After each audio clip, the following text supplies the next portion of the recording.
positif, satu produk itu semua positif, gak ada negatifnya, itu kayaknya bullshit sih gitu. Karena produk bagus sekalipun, kayak brand bagus sekalipun tuh ada kekurangan kan pastinya. Mobil lu nabrak tembok nggak akan baret, Ya. jamin 1000%. Iya. Di mana yang bisa begitu? Gak bisa yang kayak melindungin sampai kayak lu berharap ditabrak tank tuh sampai nggak kenapa-napa, kan kayaknya nggak mungkin ya.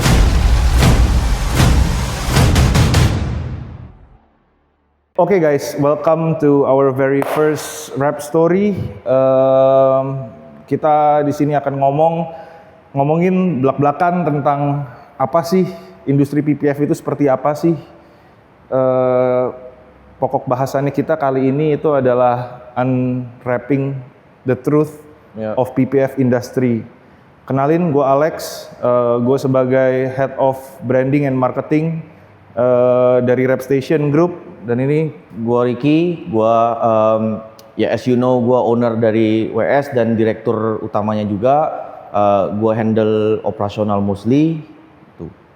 Oke, jadi pada poinnya nih bro, kita kan tahu ya dari dulu 2019 kita running, WS itu running. Ya. PPF industri itu seperti apa? Masih seujung kuku bro. Buset. Mungkin sekarang wah gila, di mana-mana setiap gang ada tuh, hampir ada tuh. Udah kayak warteg. Udah kayak warteg. Gue juga tiap kali ngeliatin seliweran makin banyak yang main juga PPF, makin banyak juga yang ads. Ya. Bagus dong tapi kan? Bagus, secara industri berarti kan berkembang. Iya. Kan? Maksudnya ada perkembangan dari yang 2019 sampai kayak sekarang tuh bagus tuh. Jauh banget sih menurut gua. Jadi ya bagus karena industrinya semakin mature. Ya. Tapi sebetulnya banyak nih. Sekarang itu kan semua orang termasuk kita, Rap Station, ngaku bahwa iya PPF mereka yang terbaik, PPF kita yang terbaik. Cuma apakah benar-benar esensinya tuh itu? Ya. Kadang kan orang kan, gua beli sama lu misalkan harga 40 juta atau 50 juta. Beli sama si B 30 juta, 35 juta. Beli sama si C mulai lagi tuh 20 juta. Ntar ada lagi yang akhir-akhirnya jual 10 juta, 12 juta. Ya kan? Jadi harga itu bener-bener variatif, itu yang pertama. Yang kedua juga ya ads pun, promosi, marketing itu bener-bener ya gila sih menurut gua. Dari zaman dulu kita kalau bikin ads atau marketing kan cuman mobil, pemasangan, hasil selesai gitu kan. Beauty pengerjaan. Sekarang kita lebih banyak yang lihat, di sini ini harga ini made in USA atau enggak USA grade atau enggak apa. Iya, pandangan lu gimana, bro? Pandangan gue gini, jadi kalau gue ngelihatnya pribadi, dari 2019 kan kita kan jualan sulit ya. Karena kan emang kita yang salah satunya early adopter gitu. Jadi jualan tuh sulit, sales itu harus ngejelasin mungkin berjam-jam kali ya, kayak PPF itu apa, cara pasangnya itu gimana, tujuannya apa. Karena sebenarnya kan PPF ini kan terlahir dari keluh kesahnya coating kan sebenarnya kan. Karena kan coating ada beberapa fitur yang tidak mereka dapatkan di coating kan gitu loh.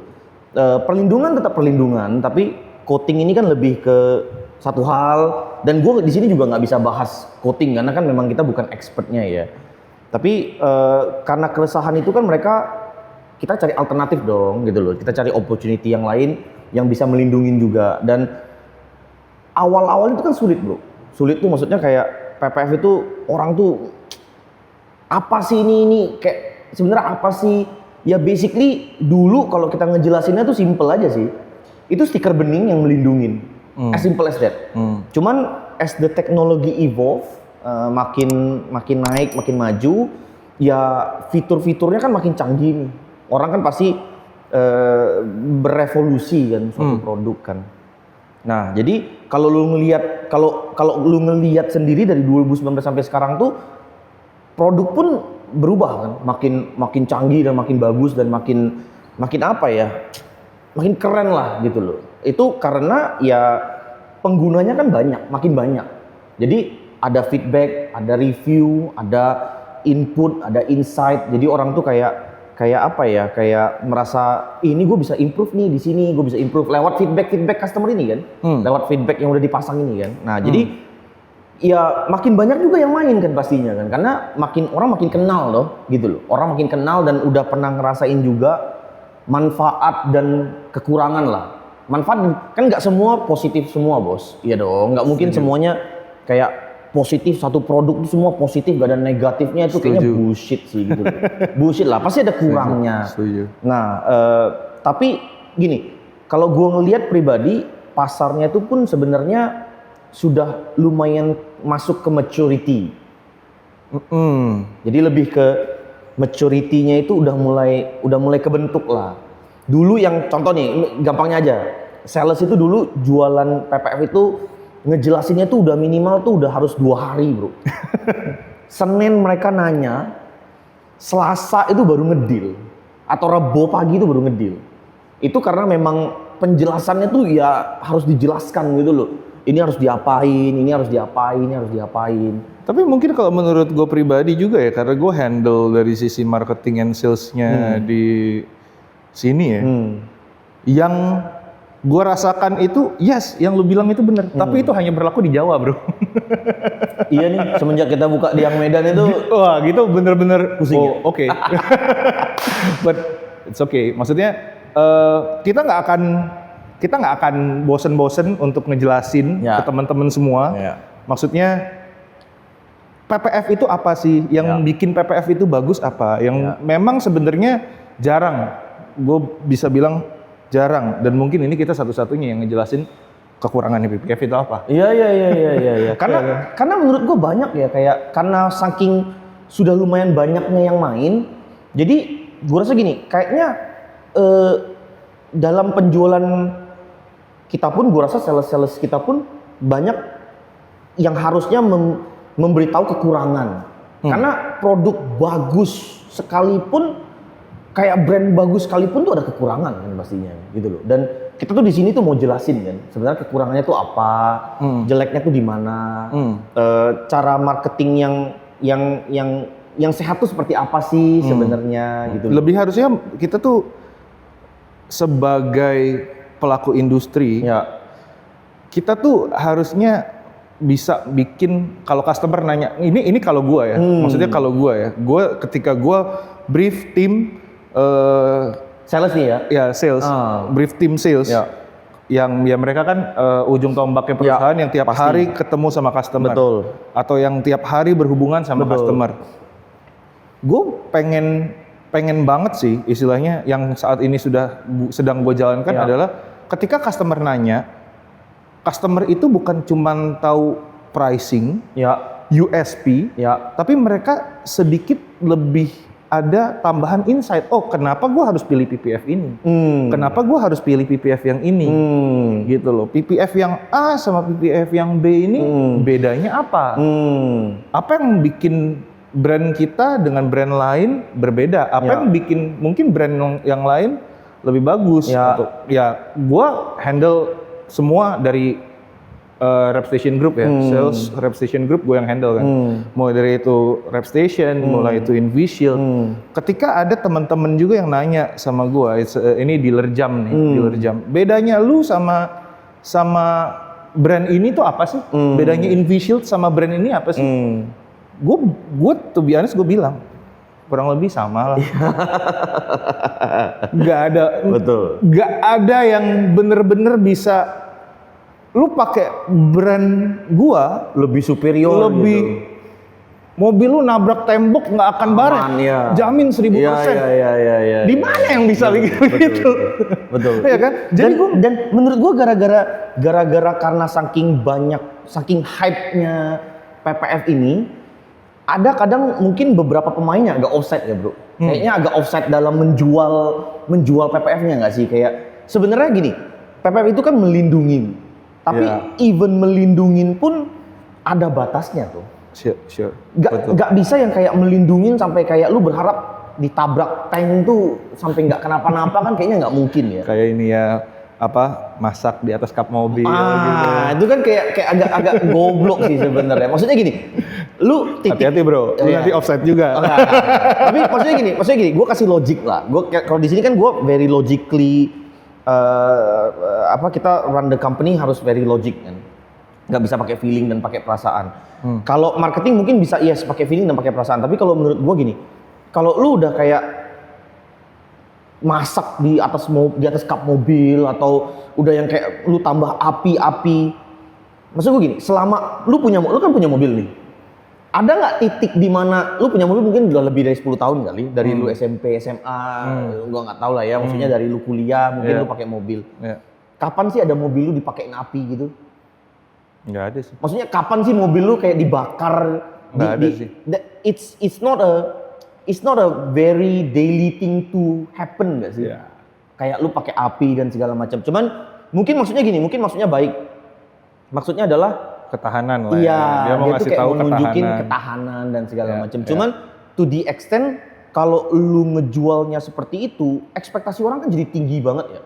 Jadi kayak bener-bener yang overhype kan. Jadi kayak bener-bener kayak overselling dong jadinya ya. Dan takutnya nih kalau maksudnya gini, tujuan kita ada podcast ini kan sebenarnya buat ngasih tahu kayak santai tenang nih gitu loh. Nggak harus selebay itu loh gitu loh. Ini proteksinya tetap proteksi, tapi ada limitnya gitu loh. Oke. Ya berarti kan ya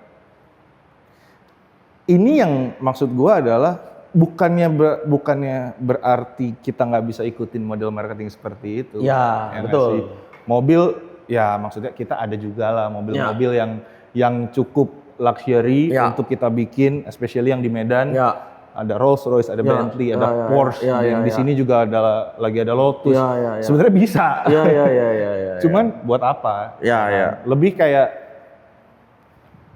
di sini juga gue tuh pengen clarify the market gitu ya. Kalau to be honest guys, industri PPF tuh kurang lebih ya mirip-mirip gitu. Maksudnya nggak ada sesuatu yang bikin kita tuh lebih superior. Workstation lebih superior daripada yang lain. Kayaknya nggak pernah ya. Kita juga nggak pernah jualan. Gue nggak pernah. Gue to be honest nggak pernah ngeklaim kayak gitu sih. Maksudnya ya kayak Repstation gitu ya. Apa sih yang bikin kita lebih baik gitu? Atau enggak? Kenapa sih customer harus lebih pilih Repstation? Ya yang gue tekankan ke tim gue adalah, ke tim sales adalah ya after service-nya. Betul. Ya betul. After service kita tuh kita tingkatin. Ya.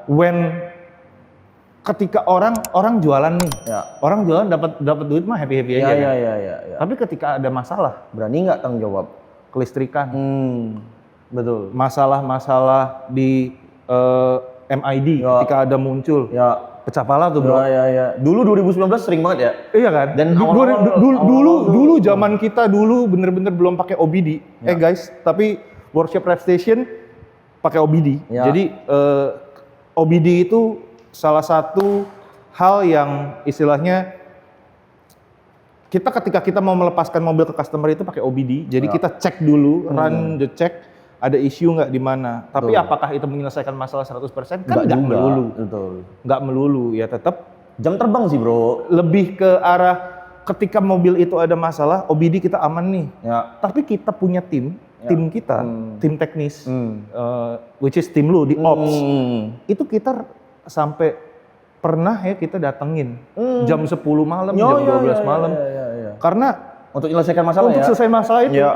Gue inget banget gitu. Hal-hal kayak gitu tuh come and go sih. Maksudnya ya kita juga manusia. Semua workshop owners pun juga memahami pastinya. Betul. Kalau tim mereka pun juga manusia, bukan robot. Betul. Sekarang lu mobil pabrikan yang semua udah automated system aja kadang ada cacatnya kan? Iya. Apalagi kita yang benar-benar masih human. Dan mobil tuh kan maksudnya banyak yang mobil baru-baru yang pada kita belum pernah pegang gitu loh. Apalagi kayak dengan sekarang kan kayak mocin mobil Cina kan, dan itu kan jauh lebih advance ya teknologinya ya. Dan kita juga harus pelajarin juga kan. Apalagi kayaknya market kita kan 90% mobil baru ya. Kayak mobil Iya, baru yang iya, baru rilis.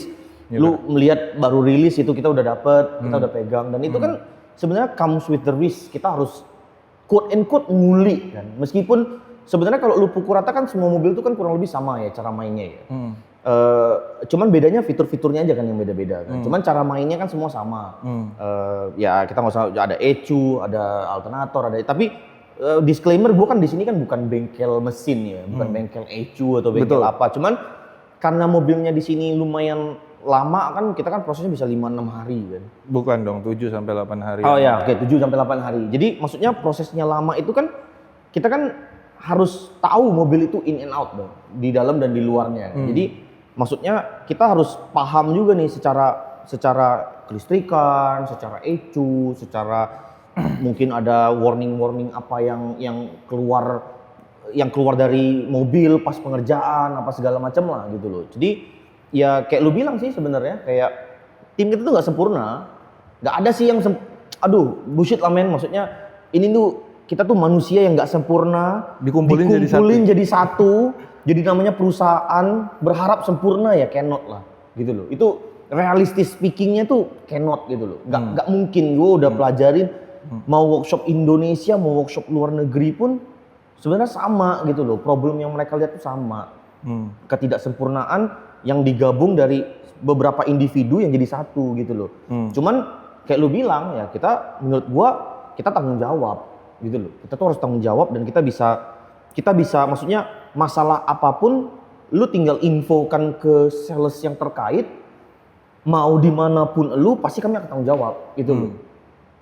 Selama kita itu kerjaan kita ya kita akan selesaikan gitu. Selama tuh mobil masih napak bumi ya. Napak bumi bro. Iya, kalau udah nggak napak bumi baru pusing sebenarnya kan. Jadi sebenarnya ya kita pengen tegaskannya sih itu. Jadi sebenarnya tadi kan lu tanya apa sih yang ngebedain workshop A, workshop B, workshop C. Produk kan sebenarnya more or less the same ya. Maksudnya produk tuh more or less the same lah. Dia cuma bisa warranty pun dari pabrik kan sebenarnya kan. You can't do much with that kan sebenarnya kan. Cuman yang ngebedain itu sebenarnya ya tangan, jam terbang. Betul. Jadi beberapa kali nih kayak gue juga ditanya sama direct customer gitu loh, customer gue. Apa sih yang bedain lu sama toko-toko lain gitu loh? Gue jawab, ya gak ada pak, jam terbang. Jam terbang yang kita sudah megang mobil berbeda-beda ribuan. Dan yang ngebedain kita ya sebenarnya kita tahu cara handle the do's and the don'ts saja kan sebenarnya dari suatu mobil ya nggak sih? Kayak misalnya contoh kita Denza itu udah kayak bertabur kali ya, kayak udah nggak tahu lah udah berapa unit. Denza, Lion, Seal, J6. Nah, itu udah banyak banget lah. Itu sampai kalau anak-anak media di sini tuh posting tuh mungkin Denza terus tuh 2 scroll tuh Denza terus kan. Cuman maksudnya gini, kita kan sudah pegang Denza banyak. Jadi kalau ada yang masuk Denza mungkin masih ragu ya paham, mungkin itu kan mobil baru. Tapi di kita tuh kita udah pegang puluhan yang di luar kamera ya, maksudnya di luar postingan Instagram kita tuh kan yang lu lihat di Instagram sebenarnya cuma kayak 10% nggak sih dari apa yang dikerjakan. Karena gini ya.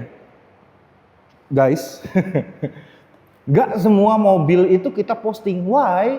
Karena contoh, bukan bosen bro. Contoh, si customer A, si Pak A ini udah pernah masukin Denza hitam. Terus tiba-tiba ada customer si Pak C ini masukin Denza hitam lagi, kan nggak mungkin posting 2 kali. Apalagi yang mau ditonjolin. Iya, betul. Paling yang kita bedakan adalah ya paling materi-materi beauty-nya. Itu beauty oke. Cuman kalau misalkan mobil ini dalam 1 bulan Denza hitam ada 7. Ya. Itu Denza itu bisa sebulan itu bisa 8 kali sampai 10. Satu outlet tuh. Belum di Kelapa Gading. Belum di Medan. Medan baru running lah ya, kita nggak bisa ngomong banyak lah. Cuman tapi udah berapa itu di Medan? Lumayan kan? Medan kurang lebih udah ya ada lah. Denza udah ada yang masuk. Si Lion juga udah ada masuk. Si Lion, Seal juga udah masuk.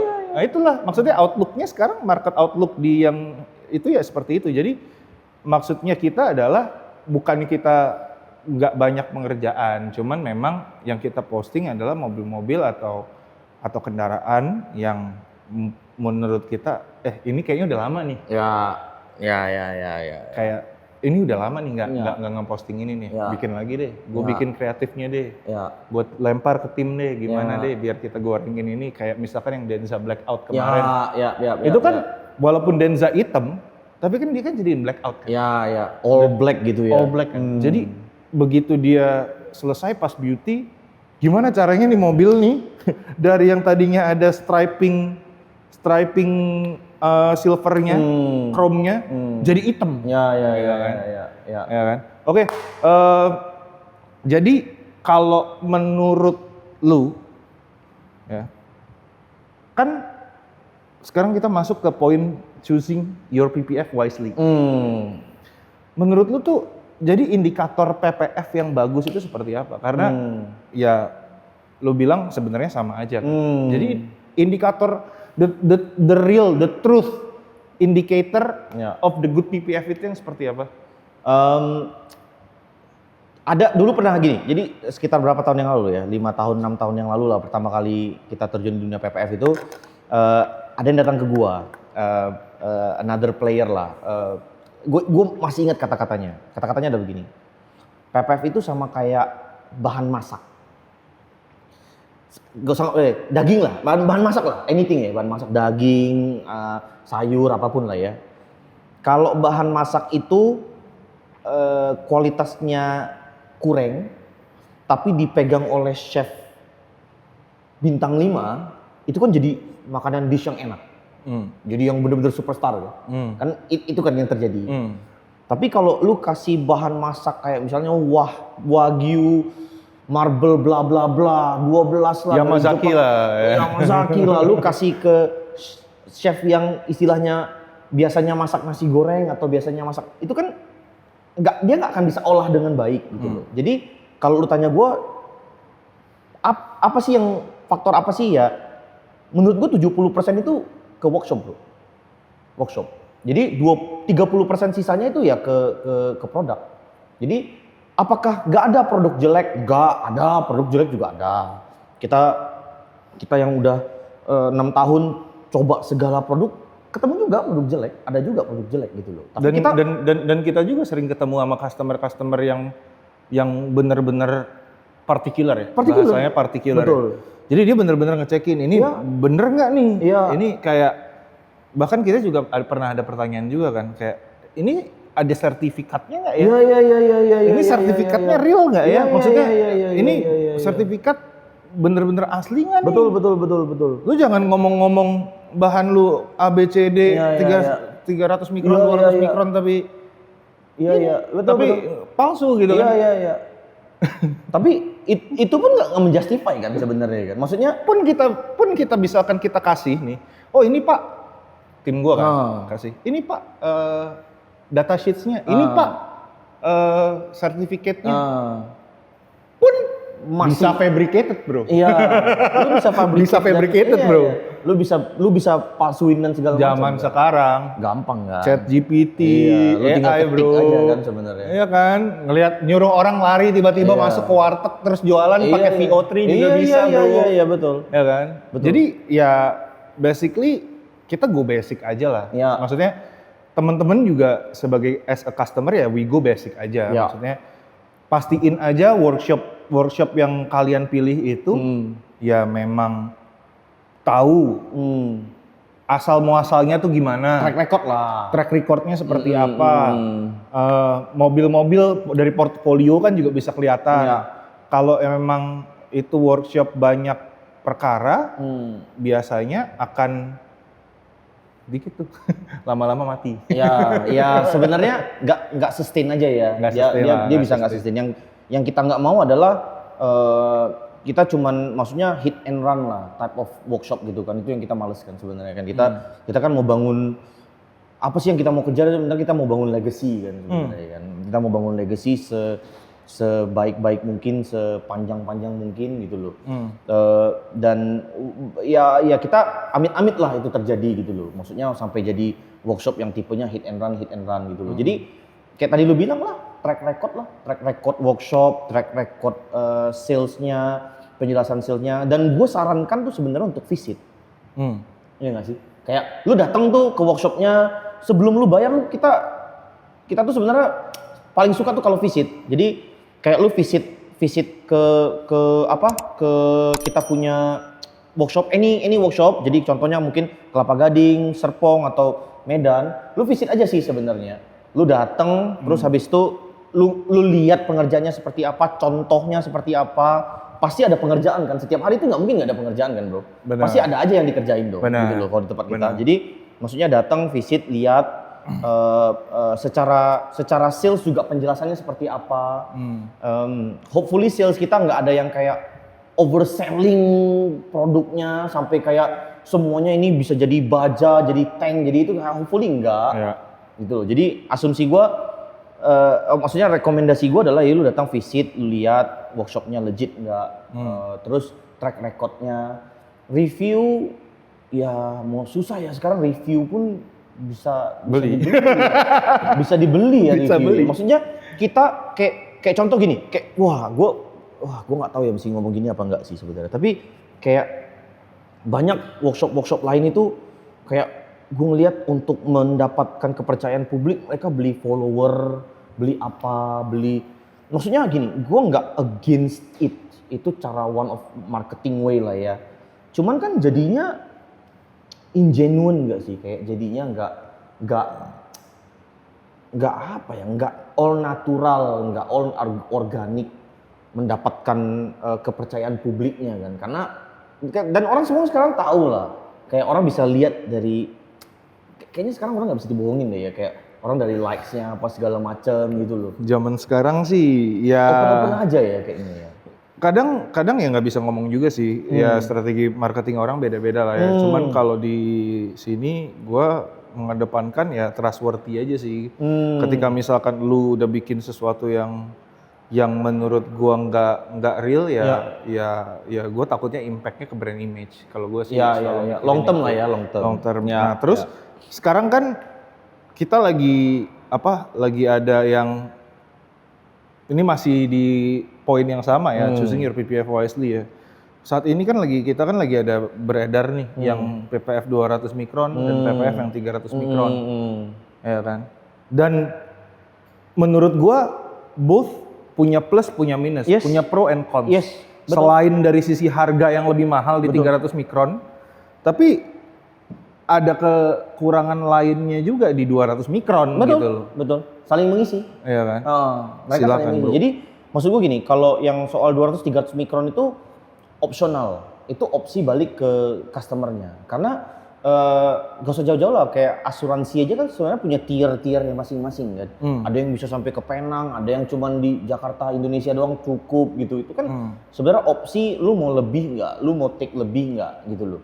Sama kayak 300 mikron kan sebenarnya. 300 mikron itu kan lebih tebal, tapi disclaimer maksudnya lebih tebal ini bukan berarti kayak ditabrak tank jadinya aman ya. Itu yang gue nggak mau salah ngerti gitu loh. Jadi jangan kayak 300 mikron tuh ya lebih tebal, tapi tendensinya adalah gini, kalau lu Mungkin kalau misalkan motor nyerempet, Nah. kalau di 200 mikron udah robek, Ya. 300 mikron belum. belum, lebih ke situ. Jadi lebih ke apa ya? Lebih ke persentase untuk kena ke mobilnya tuh jauh lebih kecil gitu loh. Ya, minimizing the risk. Minimizing the risk. Tapi apakah risknya nol? Enggak juga. Enggak dong bro, Ya, nggak mungkin enggak dong juga. gitu. Jadi nggak mungkin kita kayak, jadi kalau kayak ditanya terus 300 mikron tuh untuk siapa sih? Beberapa kali tuh gue bilang 300 mikron tuh untuk yang kalau lu bawa mobilnya nggak barbar. Barbar tuh maksudnya udah nggak sabaran. Kayak tipe gue kan kayak orangnya nggak sabaran ya. Maksudnya kayak bawa mobil tuh set gitu. Nggak ngebut nih, cuman kita mau kosong aja biar nyetir tuh damai gitu. Jadi kita set. Nah, apalagi kalau di Jakarta, di kota-kota besar kayak Jakarta, Medan tuh udah parah tuh. Medan tuh kan bawa mobilnya udah kayak sengklek ya. Maksudnya Jakarta, Medan tuh mirip-mirip lah. Ya. Kan kita mau beli keamanan, beli kenyamanan, beli ketenangan. Ya 300 mikron lah gitu. Kalau gue biasa jelasin kalau misalkan mobil lu sering dipakai touring sih. Nah, bisa juga. Buat ngehindarin stone chip, especially kalau mobil lu mobil-mobil yang cat per panelnya, Mengerikan. waduh. Ya, Ya yang kan? udah agak Yang bener-bener Ya, ya. Dan tendensi untuk dia apa ya, warnanya belang pun besar kan. Yes. Kalau amit-amit Yes. kena gitu, Yes. tendensi untuk warna belangnya Yes. kan Dan besar. kita pernah temuin itu juga, dan ini nggak bohong. Kita pernah temuin itu juga di salah satu mobil customer kita, Porsche 718 Yes, biru. Itu, aduh, ya. udah kena duluan, baru datang ke kita. Wah, itu. Betul. Jadi Dan biasanya kita nggak akan sarankan mereka kalau untuk mobil-mobil yang seperti itu, kita nggak akan sarankan mereka untuk repaint ya. kita pengennya ya sebenarnya apa ya, kita tuh pengen jaga originalitasnya kan sebenarnya kan. Yang apa, jadi sebenarnya apa sih gunanya PPF tuh ya, tujuannya untuk menjaga originalitas. Tapi kalau misalkan mobil udah kadung bro, udah kadung nabrak, mau nggak mau dia harus klaim dong, Betul, asuransi dong, betul. bohat dong bro. Betul, nggak ada pilihan kan? Betul. Kalau itu memang nggak ada pilihan lah. Maksudnya itu kan namanya juga kecelakaan kan, kita nggak ada yang mau lah ya. Maksudnya kalau itu udah terjadi ya lu klaim lo gitu loh. Lu harus klaim lo gitu. Oke. Common mistake yang terjadi saat installation. Common mistake.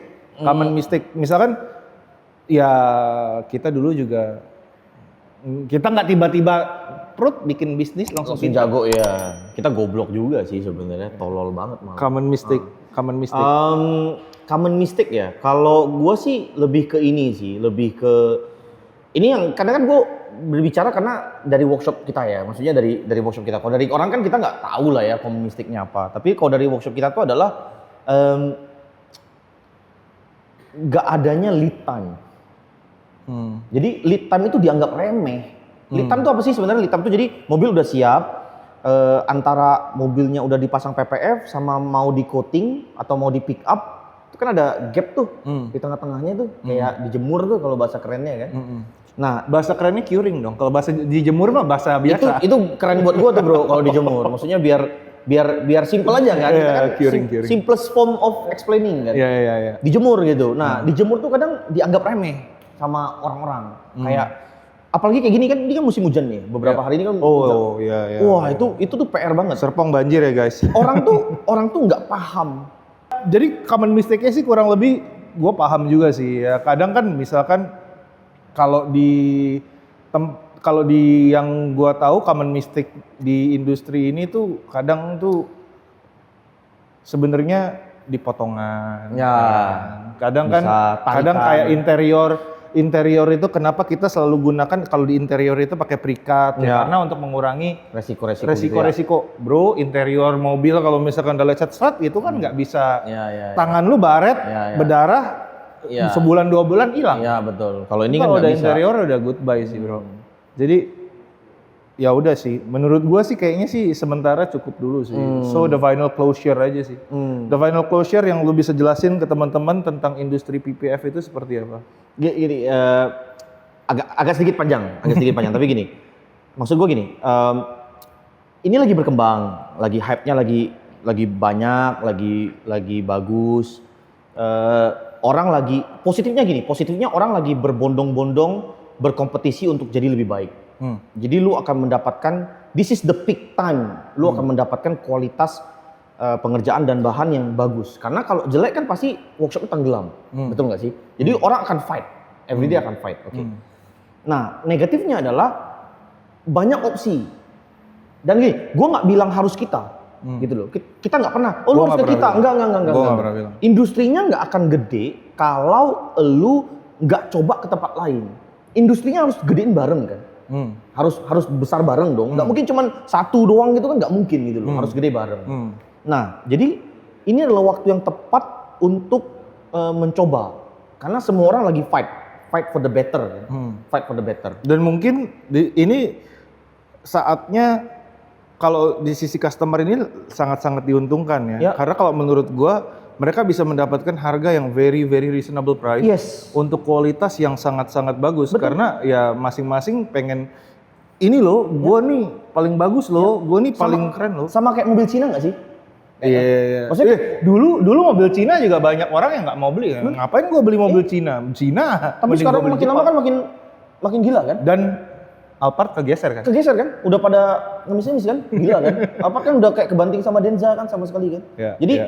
jadi maksudnya gini, ini peak time-nya. Ini adalah peak time-nya untuk sebenarnya untuk memilih PPF. Dan menurut gua pilihlah workshop yang lu nyaman deh. Udah itu dulu deh. Gini, lu lihat produk itu nomor 2. Gua nggak bilang jangan lihat produknya.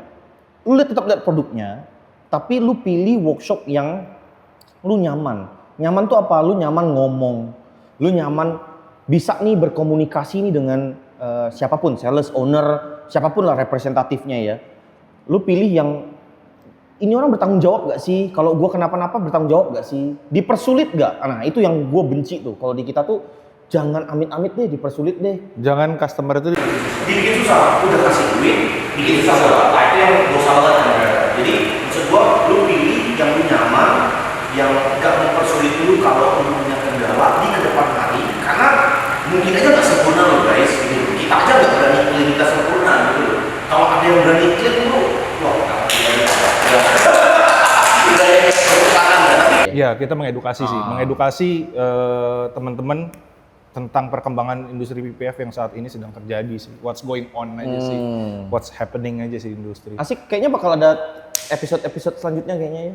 Ya kita bisa topik-topik, kita bisa ngobrolin topik, Boleh, banyak topik boleh, lah. boleh, Maksudnya boleh. kita bisa debunking all the myth gitu loh. Kita Boleh, bisa buka-bukaan semua yang Boleh, boleh. kalau lu ada pertanyaan atau apa, mungkin ada comment section, mungkin ada nggak media Ada ada dong, comment section ada kan? dong. Ya udah nanti Ada bisa dong. bisa ditanya Ya, apa nanti jadi kita bawa. jadi sebenarnya kalau teman-teman komen, even you guys comment on our ads, yang pertama kali lihat itu gua. Iya, kita pasti baca kok. Yang pertama kali lihat itu gua. Kalau ada something wrong, gua pasti akan passing. Kalau itu berhubungan dengan operasional, gua akan passing ke Ya. Ricky. Dan kalau misalkan ada something yang berhubungan dengan sales, pasti gua akan kerahin tim sales gua untuk menjawab komen-komen kalian Ya. sih. Basically itu, either itu di Rep Station ataupun di Invishield. Ya. Oke. I think that's all for today. Ya. Jadi thank you for watching. Jangan lupa comment, subscribe, tekan tombol loncengnya, teng-teng gitu ya. And see you on another episode. Bye. Pasti menang.